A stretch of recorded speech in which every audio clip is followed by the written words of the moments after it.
Hello, people of God. Warm fellowship greetings in the name of our risen Lord and Savior Jesus Christ. I'm glad to come your way one more time, and I pray that it shall be a blessing to you as you and I go through the sweet word of God. I pray that through this word you shall have an encounter and your life will not be the same. Even in these times, may we continue to strive in faith, to keep our faith alive. We have only been told to do social distancing, but I pray that it shall not also be spiritual distancing.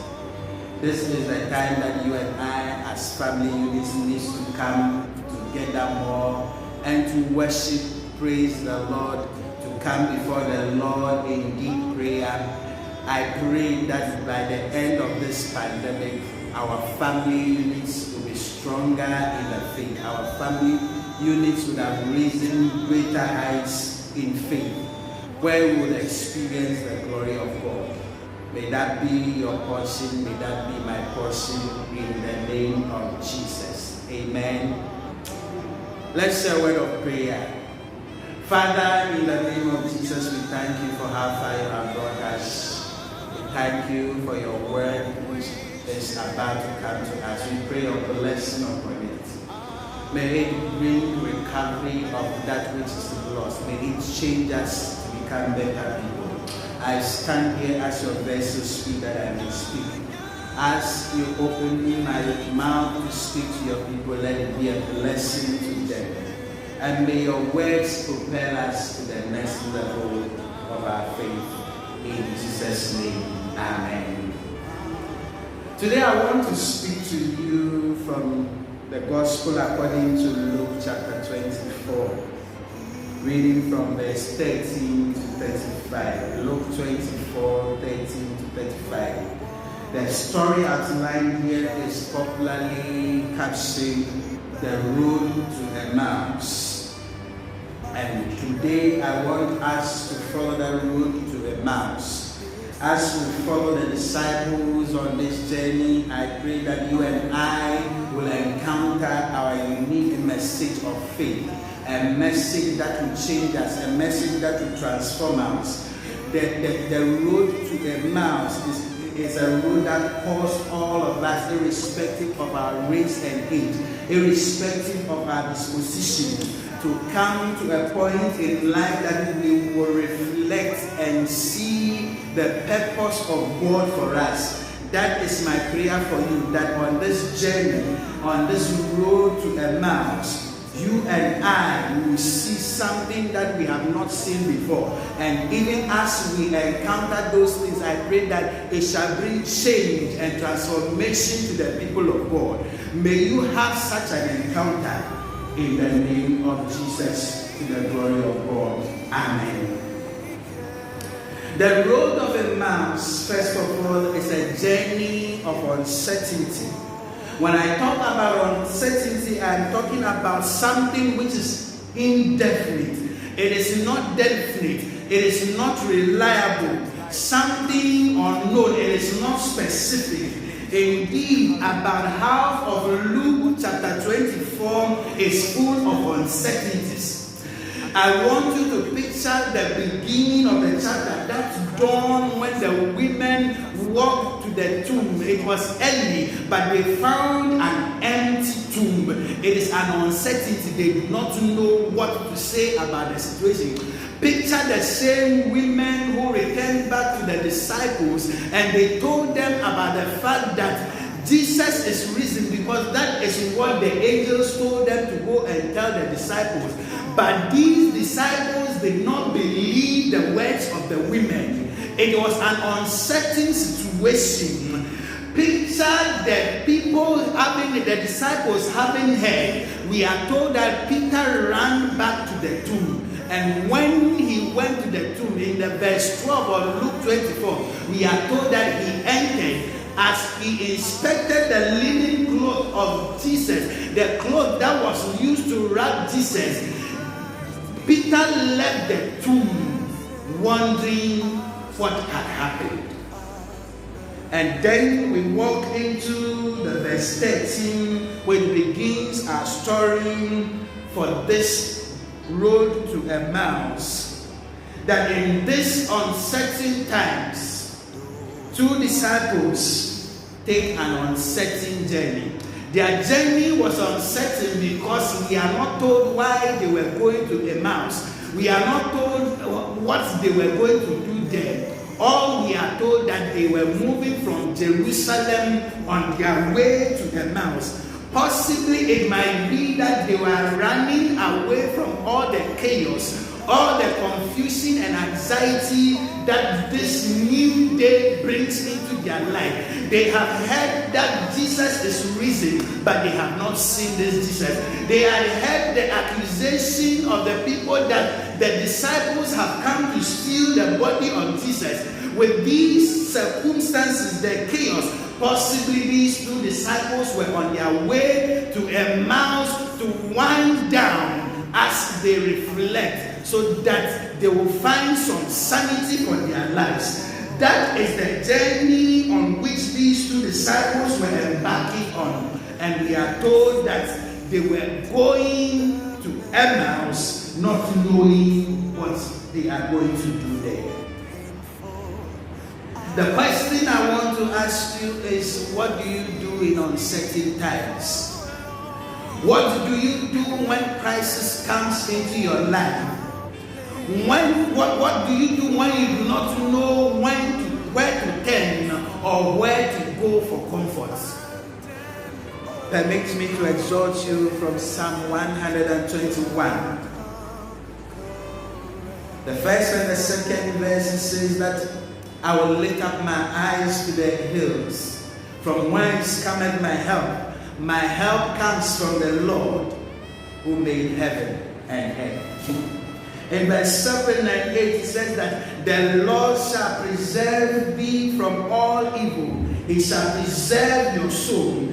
The Lord shall preserve thy going out and thy coming in from this day forth and even forevermore.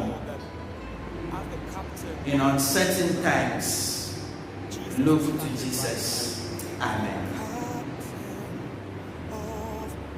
The road to Emmaus, secondly, is a journey of reflection. In verse 14 and verse 15, we are told that these two disciples talked about these things that had happened while they communed. It was while they were communing that Jesus came to them. But take note of the fact that in their reflection, they were talking about the bad and confusing things that had happened in the land. They were talking about the betrayal. They were talking about the crucifixion. They were talking about the missing body. They were even talking about the words from the women, about the fact that the tomb was empty. But nothing of what they were talking about at this time was positive. It was not about the promises of God. It was all about what they had lost, what was against them. In times of crisis and tragedy, most of us quickly forget about the positive sides of the same story. Maybe I'm speaking to you, somebody, you are bitter at the fact that your parents did not take care of you. But on the positive side, think about it and reflect. Because they did not take care of you, it has caused you to be so strong-hearted that you are able to cater for yourself and other people who are less fortunate, like you were some time before. Somebody is wondering the fact that they are going through a lot of things that do not add up. I want you to remember Joseph. Joseph was sold by his brothers, but if he had not been sold, he would never have lived to become the prince of Egypt. What you may be going through that you call a tragedy, a crisis, may be what's will be leading you to the next level. Quit reflecting negatively, but look for the positive sides to the same issue. Instead of reflecting on the chaos, on the pain, I pray that you shall reflect on the promises of God. In Jeremiah 29 verse 11, it says, and I quote, "For I know the plans I have for you, says the Lord, plans to prosper you, not to harm you, plans to give you a hope and a future." That is good reason to reflect on the promises of God, because in Christ, the promises of God are yea and amen. The road to Emmaus is a journey of blindness. It is not merely about the fact that they find themselves in uncertain times and they were reflecting upon those uncertain times. But let's take a note on the fact that they were also blind. These two people were blind that they could not make the connection between the ministry of Jesus and his death. Are we any less blind that we cannot make a connection with the modern day history? The things that we are going through as individuals, as a church, as a nation, as people of the world.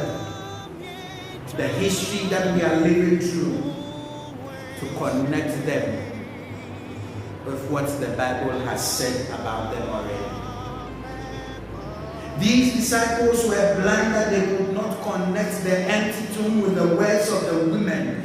Neither could they connect the empty tomb that Jesus had told them that he was going to tear down the temple and in 3 days build it. They were blind to all that Jesus had told them beforehand.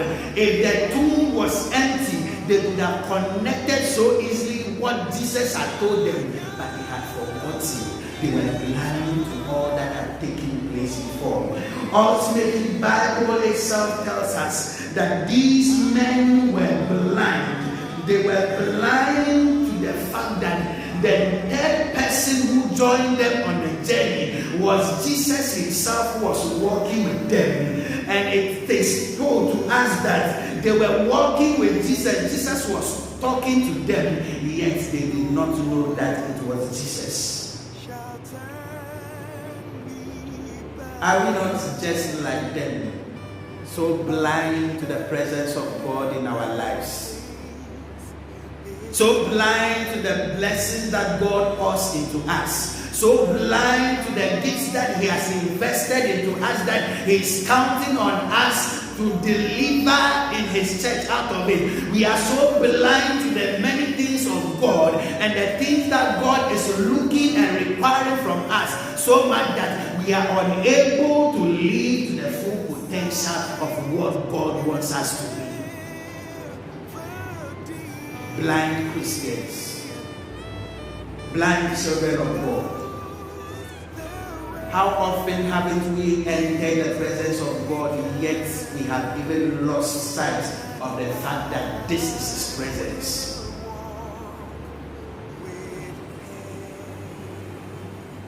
We attend many prayer meetings, we attend church services, we attend a lot of revivals, yet the Jesus who is present at those revivals, we miss him.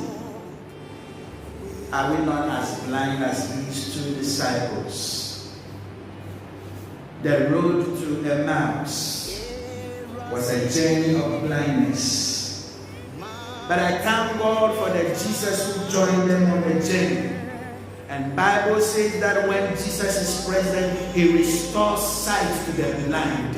May he restore the blindness that your church has. May he restore your own blindness. May he restore your blindness to the things of the Spirit. May he restore every blind situation that you find yourself in, that you and I will see the way clear. May he restore the blindness of the people of God. May he restore the sight that you and I as a church and as individuals, we will see clearly even in our days, we will be able to identify the move of God in our time, that we will walk with this God as He desires us to walk with Him. We shall discover His move even in our days, then we will walk in it. He wants to walk with us. He wants better days for us, but we are so blind.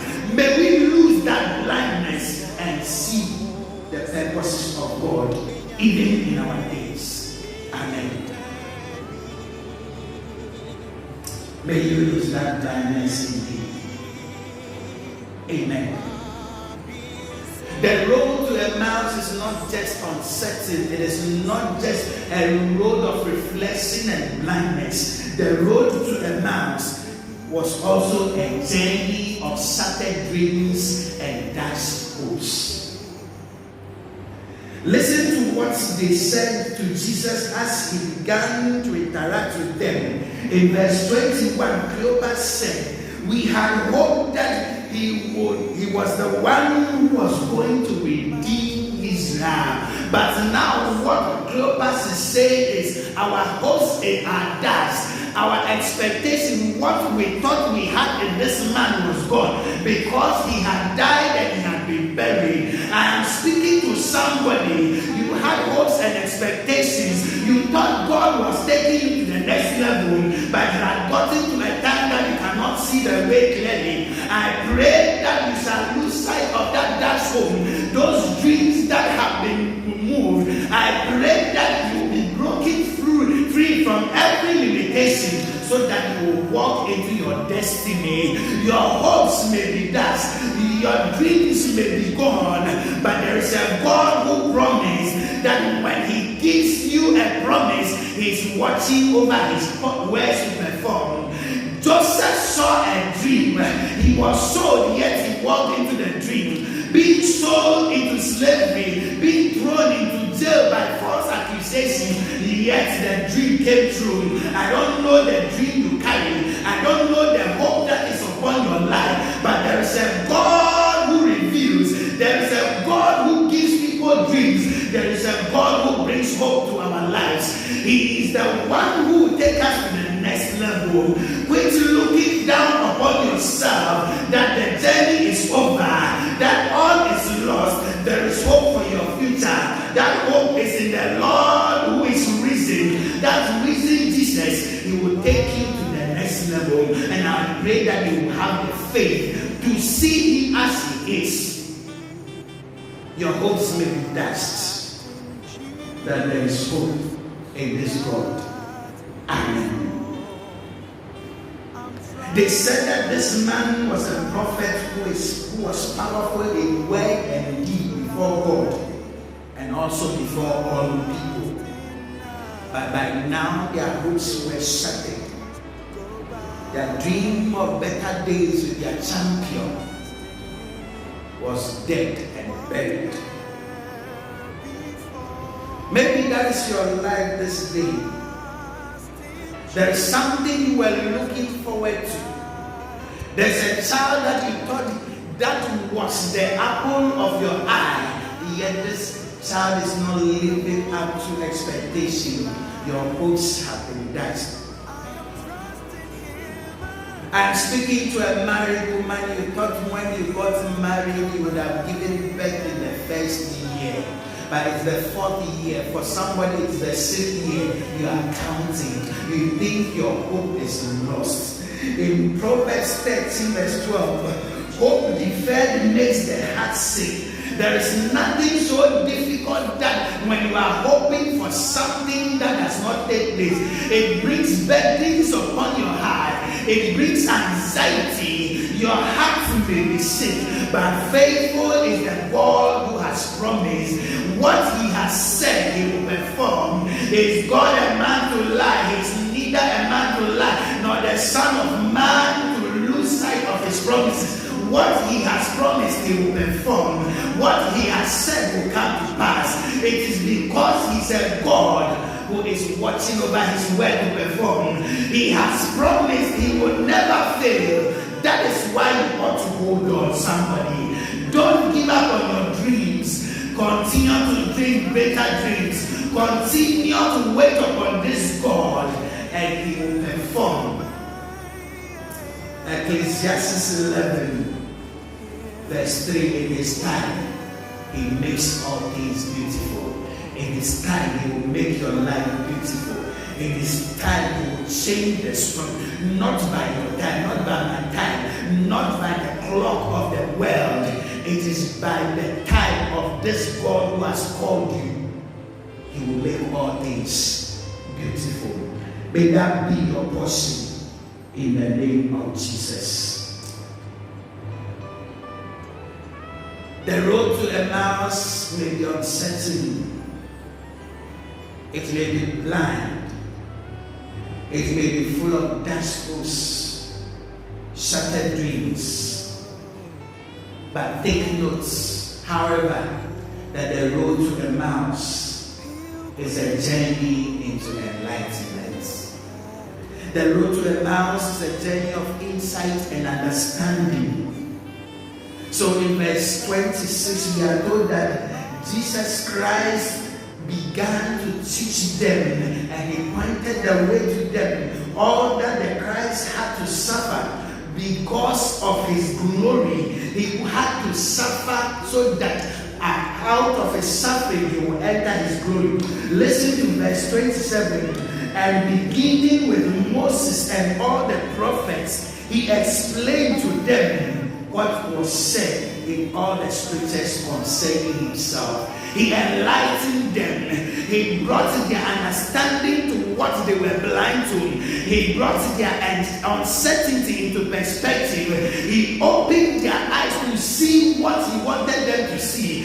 What they had missed for so long was right before them. Scripture had prophesied, and Jesus had to explain to them. So the journey was blindness, it was uncertain, it was uncertain dreams, but they walked into enlightenment where they could understand better what God had for them. May you catch that revelation in the name of Jesus, where you walk into something better, and this God will enlighten you by his word. He will open the things that you do not understand through scripture, through prayer. I pray that you will have a new understanding. May you have better insight into the things of God, and it will propel you to the next level where you will live beyond where you find yourself now.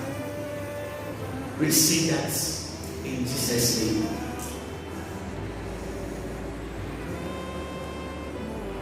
Finally, the road to Emmaus was the journey into revelation. And I like this part. It's not so much about understanding and insights. You have to move from understanding and insights to the realm of revelation. Amen. So in verse 31, we are told that then their eyes were opened and they recognized him. It was when they sat down to eat that they saw who they were dealing with. It was when they sat down to break bread, that was when they discovered that they have been with somebody and they did not know. So they began to reflect. When they recognized that it was him, we are told that he vanished. Then they said, did not our hearts burn in us when he was opening up the scriptures to us? It's not so much about insight, it's about catching the revelation when you are in the presence of God. Unfortunately, most of us do not want that presence. We think that presence is a come and go affair. We come today and we are so in a hurry to leave that presence. They had been with him through the journey. Remember, he had taught them from Moses through all the prophets. It would have taken a long time. In all that they did not catch the revelation, it was when they sat down to dine with him. So it took time. Beloved, before you will catch a great revelation, you need to spend a lot of time with God. Don't be in a hurry to leave a prayer meeting. Don't be in a hurry for a church service to close for you to go and do other things. Wait in His presence. In Acts chapter 1 and 2, we are told that they were waiting in the presence of God. That is what caused the Spirit of God to come mightily upon them. It changed them and made them a better church. If men and women of God will learn how to wait in His presence, they will learn how to commune with this God, not letting go, not being in a hurry to leave the presence. They will catch the revelation of this God. I pray that you and I will get to that point. May you lose that blindness. May you find insight and understanding. Above all, have revelation. Because revelation will protect you to where God has for you. Beyond these days, I pray that you and I will walk into greater things of God. In the name of God, the Father, the Son, and the Holy Spirit. Be blessed indeed. Amen.